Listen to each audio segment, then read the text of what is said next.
चलिए सर, फिर आज की जो दूसरी बड़ी खबर है उसके बारे में बताएं। मिसेस बेक्टर्स आईपीओ खुल रहा है, कैसे देखें सर? बर्गर किंग की तो शानदार सब्सक्रिप्शन और लिस्टिंग और बढ़िया गेन्स रहे, इस आईपीओ पर आपकी क्या सलाह है सर? दीप, ये तो पता नहीं कि आजकल जो आईपीओ आ रहे हैं वो हेल्थ के लिए कितने अच्छे हैं लोगों के, लेकिन वेल्थ के लिए तो अच्छे हैं। कम से कम ये समझ में आ रहा है बर्गर किंग में आपकी वेल्थ बनी, जिनको लगा उनकी। बाकी तो देखिए नसीब वाली बात है, किसको उसमें मिला है अलॉटमेंट, किसको नहीं। लेकिन बनाते तो बर्गर ही है। सेम बिस्किट्स और बेकरी प्रोडक्ट्स बनाने वाले ये मिसेस बेक्टर फूड का आईपीओ भी आज खुल रहा है। ये भी इसी तरह के प्रोडक्ट बनाते हैं। अच्छी ब्रांड है, एक इनका अपना एक अच्छा मार्केट है।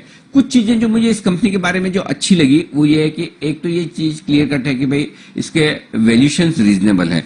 मतलब ऐसा नहीं कि बहुत महंगा है। अगर आप दूसरी कंपनियों को इसी स्पेस की लिस्टेड कंपनियों के साथ इसे कंपेयर करें, खाने पीने की चीजों वाले प्रताप स्नैक्स वगैरह हुई, नेस्ले ब्रिटानिया वगैरह, कि नेस्ले ब्रिटानिया तो बहुत बड़ी कंपनियां हैं इसके मुकाबले में, निफ्टी की कंपनियां हैं, तो वैल्यूएशन रीजनेबल है। बहुत सस्ता नहीं है तो बहुत महंगा भी नहीं है। पहली चीज ये तो इस मार्केट में रीजनेबल वैल्यूएशन भी ठीक है। थोड़ा सा गैप है जो लिस्टिंग पर आपको बढ़ता हुआ नजर आएगा, इसलिए लिस्टिंग पर थोड़े मुनाफे की गुंजाइश इन्होंने छोड़ी है।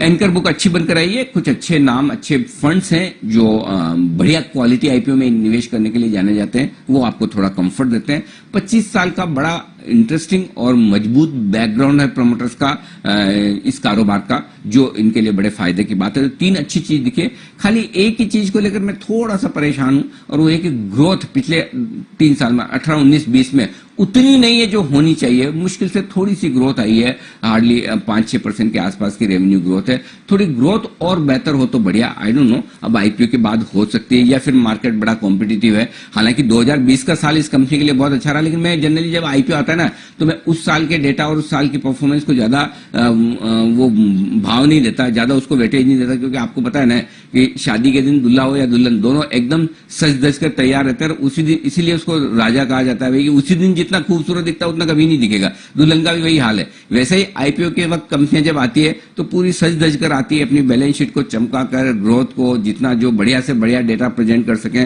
वैसी आती। तो 1-8 साल की परफॉर्मेंस को थोड़ा आपको ना डिस्काउंट करके देखना चाहिए किसी भी कंपनी के लिए। मैं इसी की बात नहीं कर रहा हूं, किसी भी कंपनी के लिए, तो उसको छोड़ दो। तो बाकी इस साल के डेटा तो मजबूत है, लेकिन मैं पिछले 3 साल के डेटा देख रहा हूं तो थोड़ी ग्रोथ सुस्त है। उम्मीद करते हैं कि अब वापस कोविड खत्म होने के बाद, हालांकि कोविड पीरियड में इनकी ग्रोथ आई है, तो फिर से ग्रोथ आ सकती है। तो अब करना क्या है? जो शॉर्ट टर्म इन्वेस्टर्स है, सिर्फ लिस्टिंग पर पैसा कमाने के लिए आज से पैसा लगाते हैं, आप लगा लीजिए, कोई दिक्कत नहीं है। लगाने की वजह क्या है? पहली चीज, लिस्टिंग नीचे नहीं होगी, ये कंफर्ट है, तो आपको कम से कम अपना कैपिटल प्रोटेक्शन मिल गया।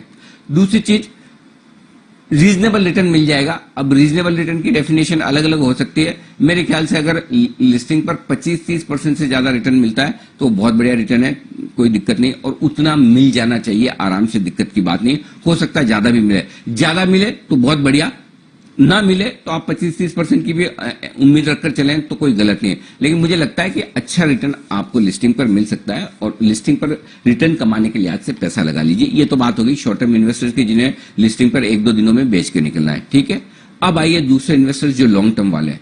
लॉन्ग टर्म वाले इन्वेस्टर्स को भी लगाना चाहिए मेरे हिसाब से 2 वजह से। पहला, इश्यू प्राइस के नीचे जाने के चांस नहीं के बराबर है स्टॉक के लिए, वैल्यूएशन गैप थोड़ा सा छोड़ा है, तो उस लिहाज से आपके लिए कुशन तो बन जाता है। अगर आप लॉन्ग टर्म इन्वेस्टर हैं, आपकी कैपिटल प्रोटेक्टेड है कि भाई उससे नीचे जाने के, और लिस्टिंग अगर ऊपर हो गई तो फिर आपका काम खत्म। तो ऐसे में आपको लिस्टिंग पर के साथ साथ कुशन मिल जाएगा, और उस हिसाब से आप लॉन्ग टर्म के लिए भी पैसा लगा सकते हैं। तो दोनों ही तरह के इन्वेस्टर्स, शॉर्ट टर्म इन्वेस्टर्स और लॉन्ग टर्म इन्वेस्टर्स, दोनों ही पैसा लगा सकते हैं इस आईपीओ में। जी जी,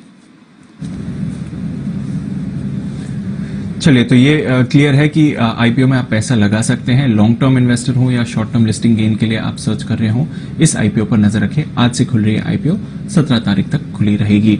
मैनेजमेंट भी हमारे साथ जुड़ेगी आज दोपहर में, उनसे भी थोड़ी डिटेल्स जानेंगे, तो वहां पर भी आप नजर रख सकते हैं।